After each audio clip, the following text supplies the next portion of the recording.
সে উনুনের উপর হাঁড়ি চাপিয়ে উনুনের ভেতর নিজের পা ঢুকিয়ে দিয়ে আগুন জ্বালিয়ে রান্না করতে শুরু করে।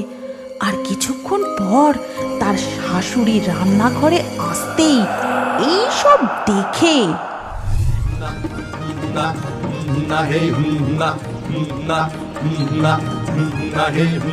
ওই দেখ দিদি, পালকি করে নতুন বউ যাচ্ছে রে।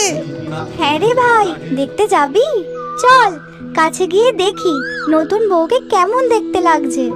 এই কথা বলে বানি ও ডকাই পালকির দিকে রওনা দেয়। কিন্তু তাদের এই সমস্ত কথা গাছের ডালে বসে বসে শুনছিল পুতুনা শাকচুন্নি। ও মা, তাই তো, কেমন সুন্দর পালকি চড়ে বউ চলেছে। আমিও দেখবো, যাই যাই, আমিও দেখবো। এই কথা বলে পুতুনা শাকচুন্নি সেই গাছ থেকে উড়ে চলে যায় পালকিতে থাকা বউকে দেখতে। বাবা, কত ঢাক ঢোল কাশি বাজিয়ে বউ চলেছে, কি মজা! কত দূর যায় দেখি তো।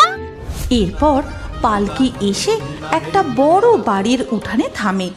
আর সেই উঠানের পাশেই ছিল এক মস্ত তেঁতুল গাছ। সেই গাছেই শাকচুন্নি এসে বসে পড়ে। বেশ মজা তো, আজ থেকে আমি এই তেঁতুল গাছেই থাকবো আর ওই নতুন বউকে দেখবো ও কেমন সুন্দর করে সংসার করে। বউটাকে কি মিষ্টি দেখতে হয়েছে। এরপর বেশ কিছুদিন কেটে যায়। নতুন বউ তার নতুন সংসারে সকলকে মানিয়ে নিয়ে সংসার করার চেষ্টা করে, কিন্তু উফ, অসহ্য! এই অজপাড়াগায় ড্যাডি যে কি দেখে আমাকে বিয়ে দিল কি জানি।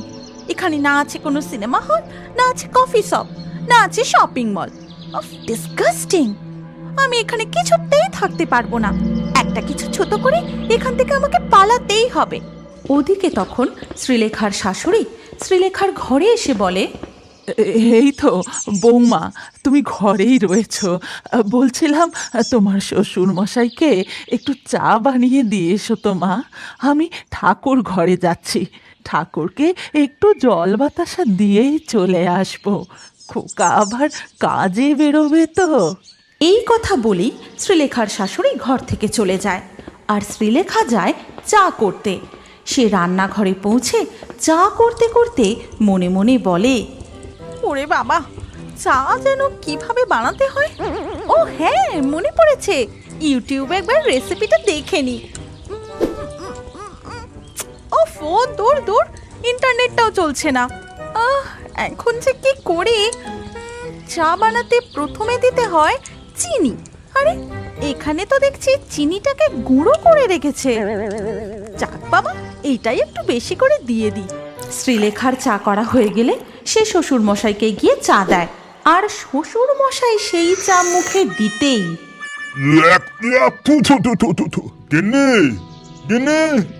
শিগগিরই একবার ঘরে এসো। কি হলো গো, অমন চিৎকার করে ডাকছো কেন? বলছি, বৌমাকে ভালো করে সবকিছু দেখিয়ে দিতে পারো না?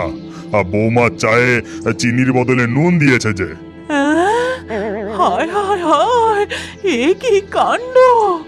এইভাবেই চলে শ্রীলেখার সংসার। সে কোনো কাজই ঠিক করে করতে পারে না। তার স্বামী দীপককে জল দিতে গিয়ে জলের গ্লাস উল্টে ফেলে, কখনো রান্না করতে গিয়ে তরকারি পুড়িয়ে ফেলে, কখনো আবার তরকারিতে নুনের বদলে এক গাদা চিনি দিয়ে রাঁধে।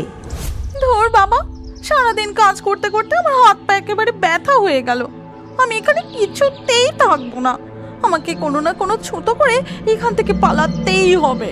আর এই সমস্ত কিছু তেঁতুল গাছের ডালে বসে বসে দেখতে থাকে পুতুনা শাকচুন্নি। বোঝো ঠেলা, নতুন বউয়ের কাজকর্ম দেখো। কেউ সংসার করতেছে, সংসার পায় না, আর কেউ সংসার পেয়ে তা গুছিয়ে করতে পারে না। হায় কপাল! সেই দিনই রাতে শ্রীলেখা তার স্বামী দীপককে জানায়, বলছিলাম আমার না শরীরটা একদম ভালো নেই, শহরে গিয়ে একটা বড় ডাক্তার দেখাতে হবে, আর কিছুদিন না বিশ্রামেরও দরকার। তাই আমি ভাবছিলাম কিছুদিনের জন্য বাপের বাড়ি থেকে আসবো। আচ্ছা বেশ, কালকেই আমি তোমাকে তোমার বাপের বাড়ি পৌঁছে দিয়ে আসবো। না না, তোমাকে আর কষ্ট করে যেতে হবে না, একটা গরুর গাড়ি ডেকে দিও, আমি একাই চলে যাব। এরপর সকাল হতেই শ্রীলেখা তার বাপের বাড়ির উদ্দেশ্যে রওনা দেয়। আর এই সমস্ত কিছু তেঁতুল গাছের মগ ডালে বসে বসে দেখতে থাকে পুতুনা শাকচুন্নি। বাবা বাবা, এই তো সুযোগ। এইবার আমি আমার মনের স্বাদ পূরণ করব।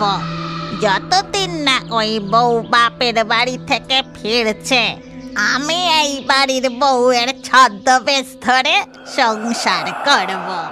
যেমন বলা তেমন কাজ। কোনো রকমে সেই দিনের রাতটা কাটিয়ে পরের দিন সকালবেলা হতেই পুতুনা শাকচুন্নি দীপকের স্ত্রী শ্রীলেখার রূপ ধরে তাদের বাড়ি এসে হাজির হয়। মা, মা, আমি শ্রীলেখা, আমি ফিরে এসেছি মা। এ কি বৌমা, তুমি কালকেই বাপের বাড়ি গেলে আর আজই চলে এলে?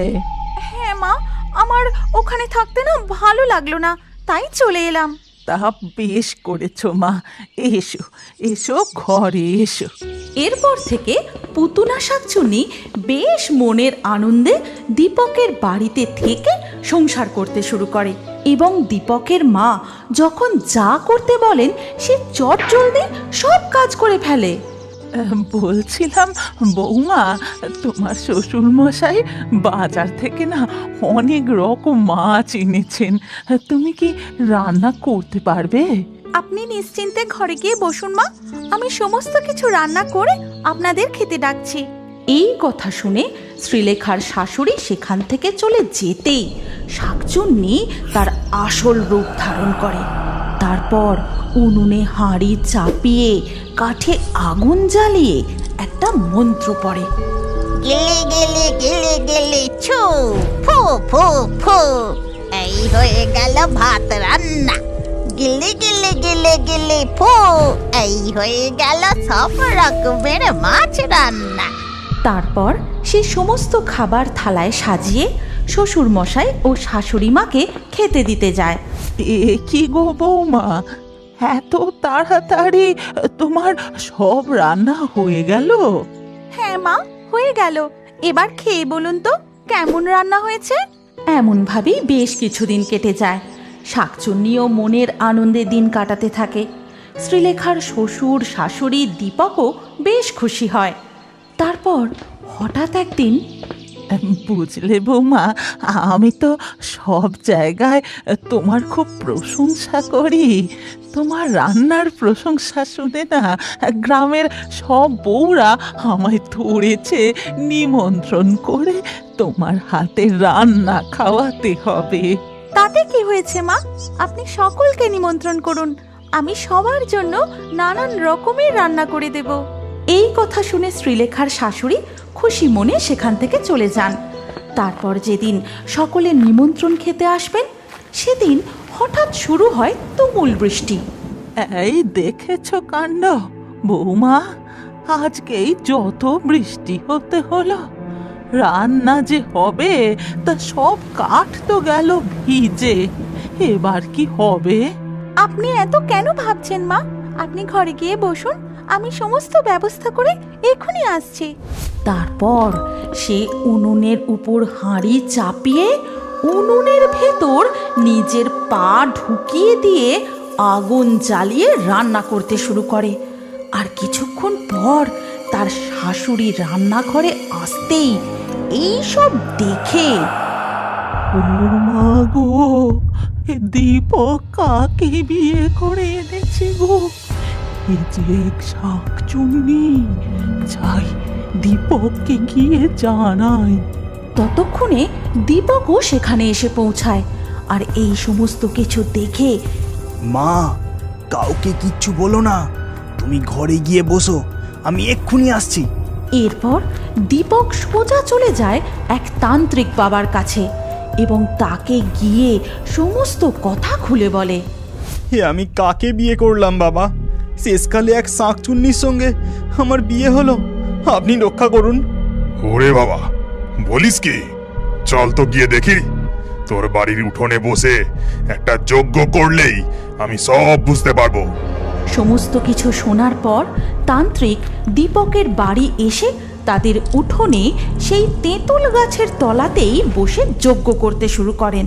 আর ওদিকে তখন শাকচুন্নি আহ আহ আহ কেমন করছো গো আমার সাথে? ছেড়ে দাও আমায়, আমার খুব কষ্ট হচ্ছে গো।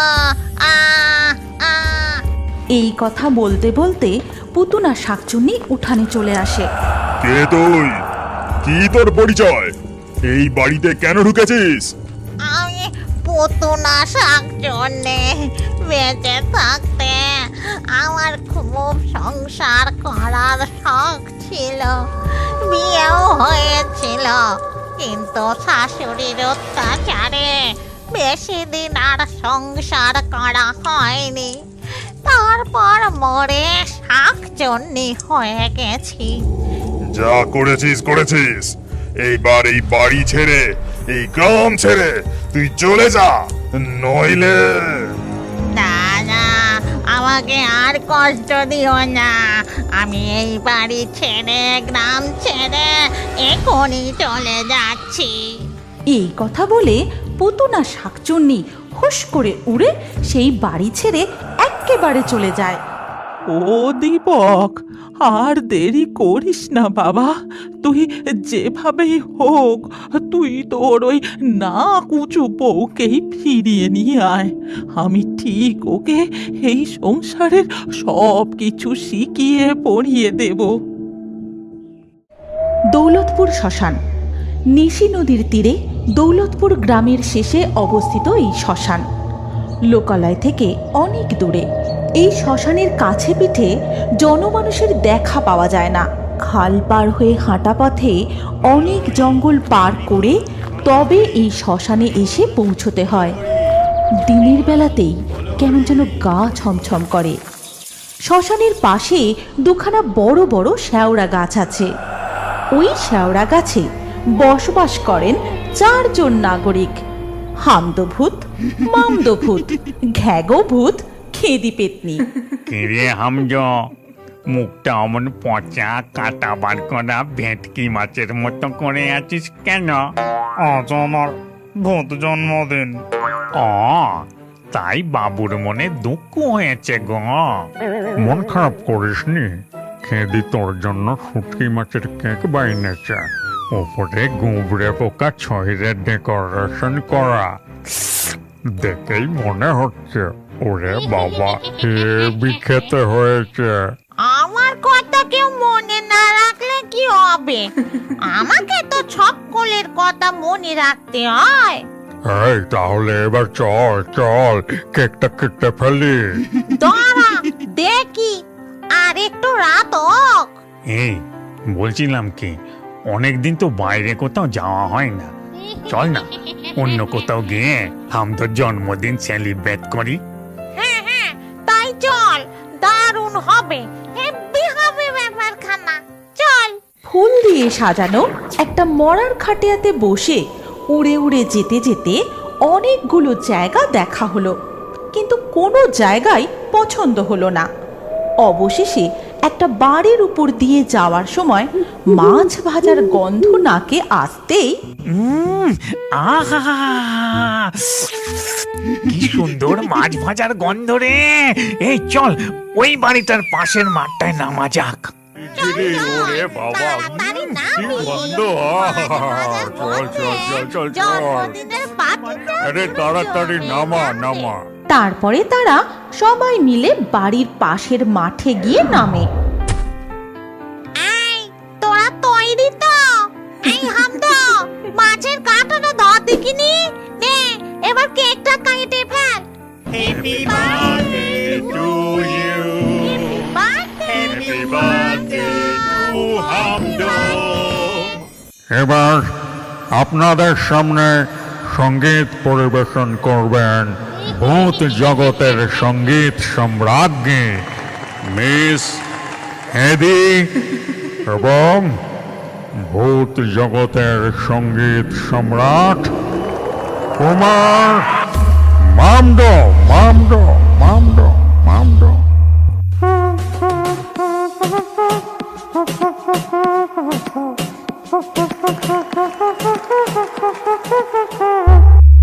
আমরা শ্মশানের ভূত, আমরা ভয়ঙ্কর। কেউ যদি অন্যায় করে মোটকে দিই ঘাড় তার। আজ আমদর জন্মদিনে পার্টি করবো খুশি মনে, নাচবো গাইবো খাবো ঘুরবো এই আমরা 4 জনে। না না না, একদম না, অন্যায় অত্যাচার না। যদি আমরা জানতে পারি মারবো মাথায় ডান্ডার বাড়ি।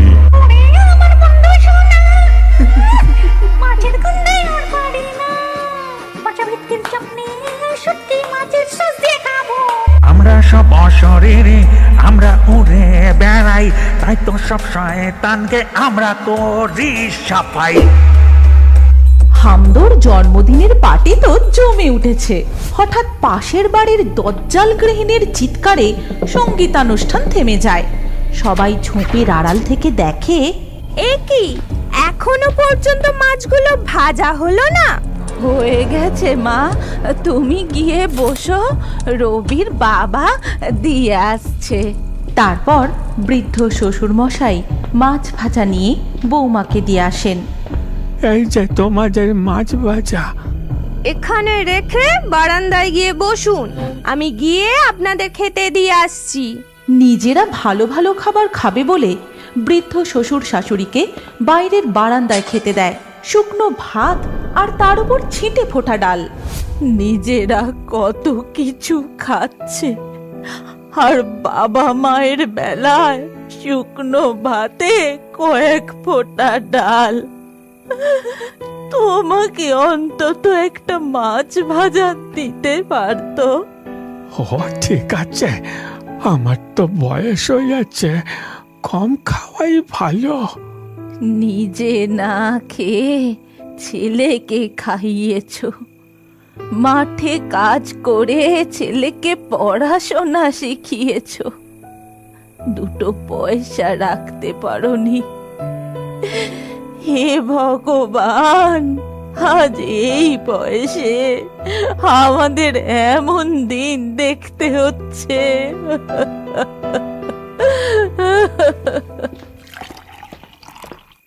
মা, আমি এক্ষুনি ইতিকলে তুলে আসছি।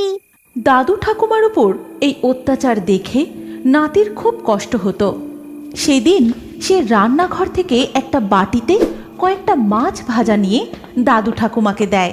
ও তাম্মা, তাম্মা, দাদু, এই মাছ বাদাগুলো দিয়ে তোমরা ভাত খেয়ে নাও। এমন সময় তাদের বৌমা পিছন থেকে গিয়ে নিজের ছেলের হাতটা চেপে ধরে আর বলে, দাদু ঠাকুমার জন্য মাছ নিয়ে আসা হয়েছে। পয়সা খুব সস্তা, তাই না? বড্ড সাহস বেড়েছে তোর। তাম্মা, দাদু ধন্যবাদ কেন খাবে? আবার কথা বলছিস? ঘরে চল শিগগির। এই সব দেখে ভূতেরা তো খুব রেগে যায়। দাঁড়া, বদমাস বউটার ঘরটা একেবারে মটকে দিয়ে আসি। মাথা গরম করিস না, ওদেরকে অন্যভাবে শিক্ষা দিতে হবে। পরদিন ভোরবেলা ভূতেরা গাছের ছাওয়াতে বসে চা খাচ্ছে। অন্যদিকে বৃদ্ধ বাবা উঠানের ঝোপঝাড় পরিষ্কার করছে আর বৃদ্ধা মা সবজি কাটছে। এমন সময় দজ্জাল গৃহিণী একটা থালা ছুঁড়ে দেয়। থালার আওয়াজে ভূতেরা ওই বাড়ির দিকে ফিরে তাকায়। এইভাবে কেউ বাসন মাজে? বাসনে নোংরা লেগে আছে দেখতে পাননি? চোখের মাথা খেয়েছেন নাকি? এই তো মা, এই তো, আসলে চশমাটা ভেঙে গেছে তো, তাই দেখতে পাইনি মা।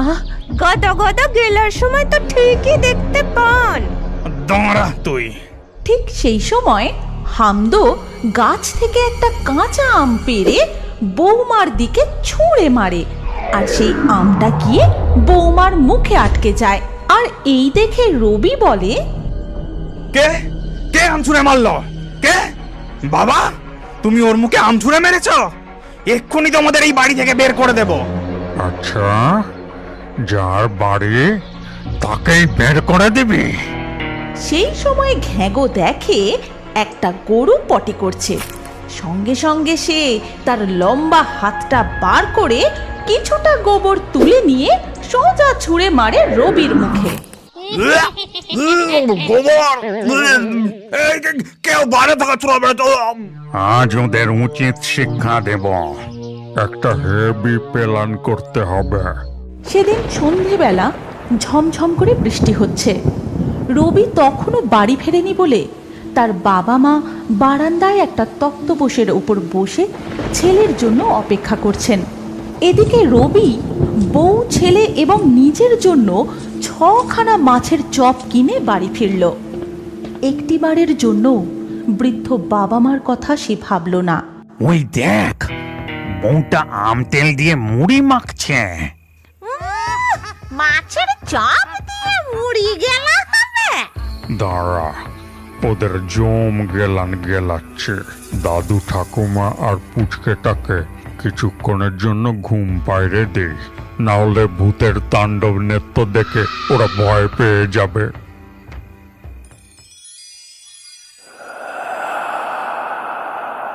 বৌমা হাসি হাসি মুখে একটা বড় বাটিতে মুড়ি আর কাঁচা লঙ্কা আর একটা প্লেটে মাছের চপ সাজিয়ে নিয়ে আসে। অন্যদিকে বাবা মা দুঃখীর মতো করুণ মুখ নিয়ে বারান্দায় বসে থাকেন। আর এদিকে বৌমা যেই চপের প্লেটে হাত দিতে যাবে তখনই আর সাথে সাথেই মাছের চপগুলো শূন্যে ঘুরতে থাকে এবং ছেলে ও বউ লাফিয়ে লাফিয়ে ওগুলো ধরতে যায়। ও মা গো, কি হচ্ছে সব? হাওয়ায় চপ উড়ে যাচ্ছে। এমন সময় কি যেন এক মুঠো কাঁচা লঙ্কা ছেলে ও বৌমার মুখে পুড়ে দেয়। ও জল জল, ওরে বাবা রে, চলে গেল রে, চলে গেল।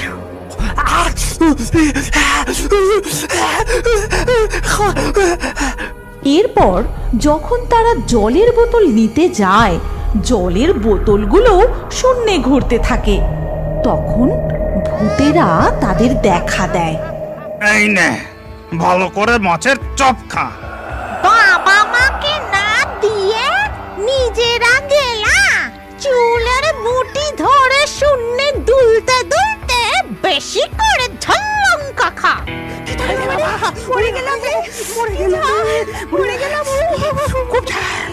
বুড়ো বাবা আর বুড়ো মাকে দিয়ে বাসন মজানো, বয়স্ক শাশুড়িকে দিয়ে রান্না করানো। যতক্ষণ না নিজের ভুল স্বীকার করছিস ততক্ষণ এইভাবে শূন্যে দোলাতেই থাকবো। জঙ্গল পরিষ্কার করো না। অন্যায় হয়ে গেছে, অন্যায় হয়ে গেছে। আমাদের ছেড়ে দিন, আমাদের ভুল হয়ে গেছে, আর কখনো হবে না। দুজনে 500 বার করে ওঠ বস কর, আর যদি তোরা থামিস তাহলেই ঝাল লঙ্কা। দুজনেই কান ধরে ওঠবোস করতে থাকে। যদি একবার থেমেছে তো সঙ্গে সঙ্গে কাঁচা লঙ্কা। এইভাবে কিছুক্ষণ চলার পর দুজনেই মেঝেতে পড়ে যায়। তখন হামদো আর খেদি দুজনকে চুলের মুঠি ধরে শূন্যে তুলে ধরে। আমাদের ছেড়ে দাও, আমাদের ভুল হয়ে গেছে, ছেড়ে দাও আমাদের। যে বাবা মা নিজেরা ঠিক মতো না খেয়ে রোদে পুড়ে জলে ভিজে কত কষ্ট করে ছেলে মেয়েকে বড় করে, সেই বাবা মাকে কষ্ট দিতে একটুও মায়া হয় না তোদের? আমাদের খুব শিক্ষা হয়েছে, আর কোনো দিন আমরা এই অন্যায় করব না। আমাদের ক্ষমা করে দাও। আমাদের কাছে নয়, বাবা মার পা ধরে ক্ষমা চা। এরপর হামদো আর খেদি রবি এবং তার স্ত্রীকে ধাক্কা মেরে তাদের বাবা মায়ের পায়ের কাছে ফেলে। নে, এবার বাবা মার পা ধরে ক্ষমা চা। এ ভুল আর কোনোদিনও হবে না বাবা। অনেক কষ্ট দিয়েছি তোমাদের, আমাদের ক্ষমা করে দাও। কত অন্যায় করেছি মা। আমি আপনার উপর অনেক অনেক অত্যাচার করেছি। আমাকে আমাকে এই বাড়ির মতো ক্ষমা করে দিন মা।